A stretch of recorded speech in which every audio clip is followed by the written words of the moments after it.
नमस्कार दोस्तों, कैसे हैं आप लोग। उम्मीद है आप सभी अच्छे होंगे। मेरे साथ अभिषेक, हमारे सहयोगी बिहार से जुड़े हैं। अभिषेक, बहुत बहुत स्वागत है आपका। जी अभिषेक, एनडीए में क्या खींचतान चल रही है।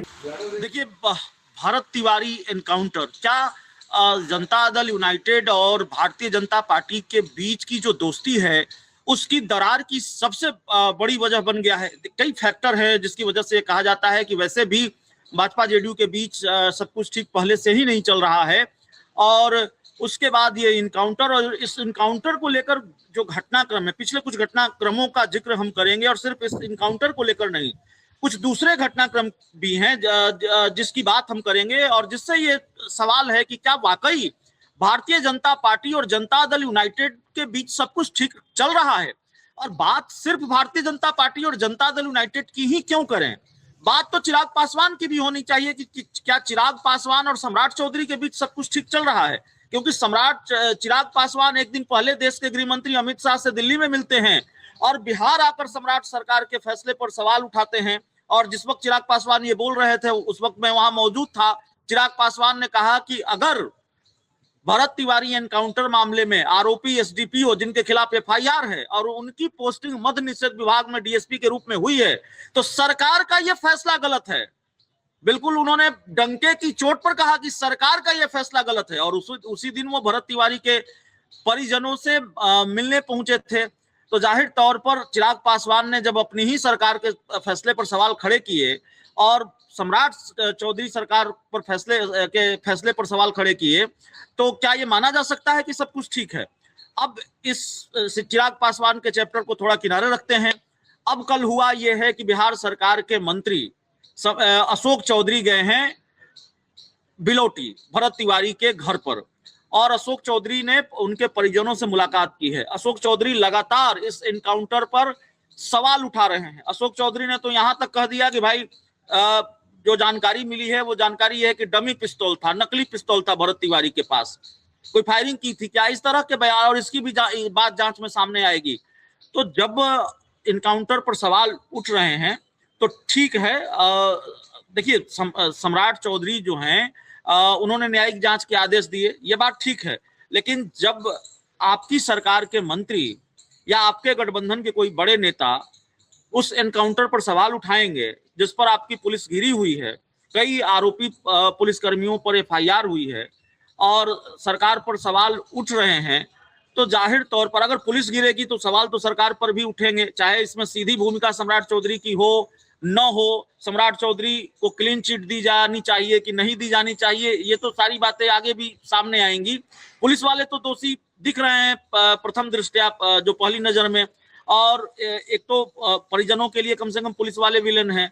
जो एनडीए के बड़े नेता हैं वो सवाल उठा रहे हैं। अब जब कल अशोक चौधरी जेडीयू कोटे के मंत्री हैं तो अशोक चौधरी की पहचान यह है कि वो नीतीश कुमार के बड़े करीबी हैं। अशोक चौधरी पहले नीतीश कुमार से मुलाकात करते हैं, उसके बाद वो बिलोटी जाते हैं, वहां के परिजनों से मिलते हैं, इनकाउंटर पर सवाल उठाते हैं। तो क्या ये चर्चा ये बिहार में चल पड़ी है कि, और पहले से ये चर्चा है कि अशोक चौधरी और सम्राट चौधरी के बीच सब कुछ ठीक नहीं है, यानी कि मंत्री जेडीयू कोटे के मंत्री अशोक चौधरी और मुख्यमंत्री सम्राट चौधरी के बीच सब कुछ ठीक नहीं है।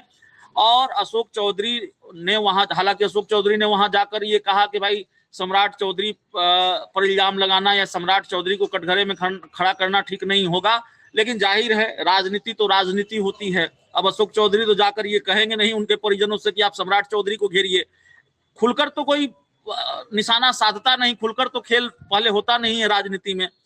तो जब अशोक चौधरी गए और उसके बाद दूसरी तरफ मुख्यमंत्री सम्राट चौधरी नीतीश कुमार से मिलने चले गए और अशोक चौधरी बिलोटी से लौटे तो फिर वो पूर्व मुख्यमंत्री नीतीश कुमार से मिलने चले गए, तो ये माना जा रहा है कि अशोक चौधरी वर्सेज सम्राट चौधरी की लड़ाई अब एनडीए में चरम पर है।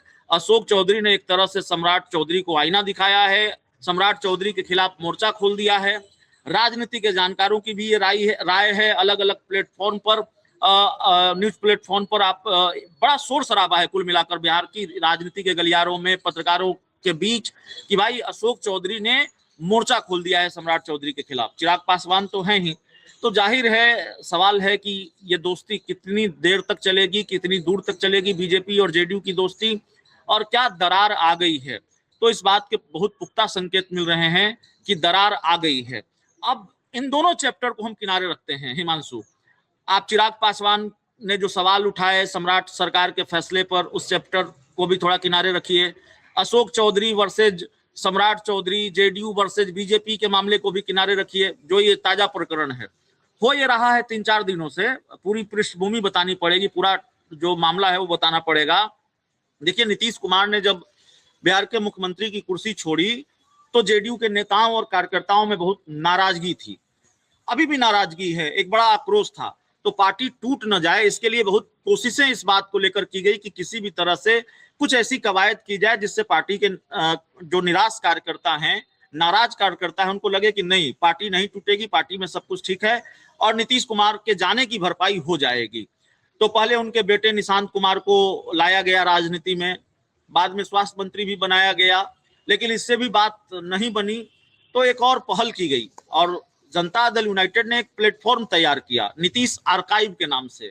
जेडीयू के मुख्य प्रवक्ता नीरज कुमार ने इस प्लेटफॉर्म को तैयार किया और जेडीयू के बड़े करीबी नेता हैं, नीतीश कुमार के बड़े करीबी नेता हैं, और नीतीश आर्काइव में नीतीश कुमार के पुराने वीडियो डाले जाते हैं, नीतीश कुमार से जुड़ी जो पुरानी यादें हैं वो डाली जाती हैं, उनके पुराने भाषण डाले जाते हैं। अब इधर 4-5 दिनों से ये हो रहा था कि इस नीतीश आर्काइव में, और ये जेडीयू का ऑफिशियल प्लेटफॉर्म आप इसको कह सकते हैं, क्योंकि अगर जेडीयू के मुख्य प्रवक्ता नीरज कुमार ने इसको ऑपरेट करते हैं और नीरज कुमार ने इसको तैयार किया है, ये जेडीयू का ऑफिशियल प्लेटफॉर्म ही है।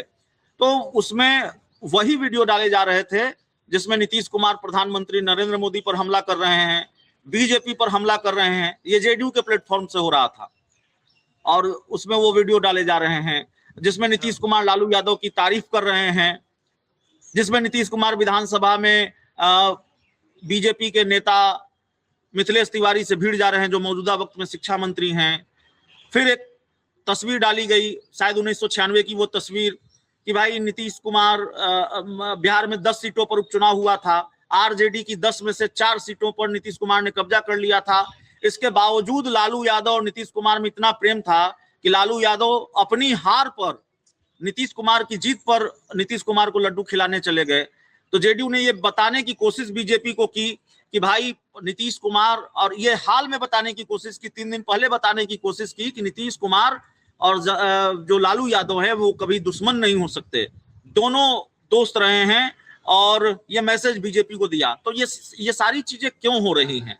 जाहिर है ये सब कुछ सामान्य नहीं है, राजनीति में संयोगों की गुंजाइश नहीं होती और इतने संयोग लगातार नहीं होते हैं।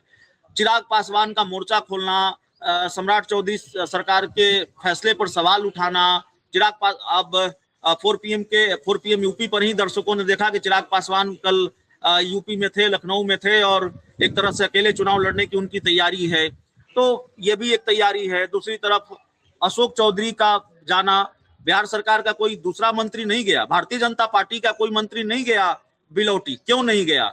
क्योंकि भारतीय जनता पार्टी सवाल खड़े नहीं कर सकती खुलकर इनकाउंटर पर, और भारतीय जनता पार्टी के तो शिक्षा मंत्री हैं भाजपा कोटे से मिथिलेश तिवारी, जो बक्सर से लोकसभा का चुनाव लड़े थे, ये उनका इलाका है, वो भी नहीं गए। जाहिर तौर पर सम्राट चौधरी की रजामंदी नहीं रही होगी, सम्राट चौधरी ये नहीं चाहते, और सम्राट चौधरी को ये मालूम है कि इनकाउंटर पर सवाल उठेगा तो सवाल तो हम पर भी उठेंगे, क्योंकि सम्राट चौधरी प्रोत्साहित कर रहे थे पुलिस वालों को कि भाई, और उन्होंने ये बयान दिया है कि अपराधी जो आंख दिखाएगा उनका पिंडदान होगा। तो सरकार या पुलिस अपराधियों में भय पैदा करे, ये अच्छी बात है, लेकिन जब आप ये भय पैदा कर रहे थे, पुलिस वालों का हौसला बढ़ा रहे थे, पुलिस को खुली छूट दे रहे थे, उस बीच एक ऐसा घटनाक्रम हो गया जिसने सरकार को और सरकार से पहले पुलिस को कटघरे में लाकर खड़ा किया। एनकाउंटर तो बहुत हुए, जब सम्राट चौधरी गृह मंत्री बने, उसके बाद मुख्यमंत्री बने, बहुत सारे एनकाउंटर हुए, लेकिन कोई एक एनकाउंटर बता सकता है क्या पिछले 2-3 महीनों में जो एनकाउंटर हुए हैं, कोई एक एनकाउंटर बता सकता है क्या जिसमें पुलिस को FIR दर्ज करनी पड़ी हो, जिसमें पुलिस को सवाल खड़े करने पड़े हों, माफ कीजिएगा, जिसमें पुलिस वालों के खिलाफ कार्रवाई करनी पड़ी हो, जिसको लेकर इतना हो हल्ला हो, इतना शोर शराबा हो, जिसको लेकर पुलिस और सरकार बैकफुट पर हो? जाहिर है कोई एनकाउंटर इस तरह से नहीं हुआ है। तो इसका मतलब है कि सरकार भी बैकफुट पर है, और जो लोग इस एनकाउंटर पर सवाल खड़े कर रहे हैं। विपक्ष से ज्यादा सत्ताधारी पार्टी के नेता इस पर सवाल खड़े कर रहे हैं। अशोक चौधरी कल चले गए, चिराग पासवान गए, तो एक तरह से सम्राट चौधरी को घेरा जा रहा है। एनडीए के अंदर ही एक कुनबा तैयार हो चुका है अशोक चौधरी, चिराग पासवान जैसे नेताओं का। और अशोक चौधरी और चिराग पासवान के बीच एक कनेक्शन यह भी है कि अशोक चौधरी की जो बिटिया हैं शांभवी चौधरी, वो चिराग पासवान की पार्टी की सांसद हैं समस्तीपुर लोकसभा सीट से। तो ये सारे कनेक्शन है, तो बहुत सारा खेल एनडीए में हो रहा है हिमांशु जी। जी बहुत बहुत शुक्रिया अभिषेक, और आप लगातार नजर बनाए रखिएगा बिहार की चहलकदमी पर। आपसे ताजा जानकारी हम लेते रहेंगे। बहुत बहुत धन्यवाद आपका तमाम जानकारी साझा करने के लिए।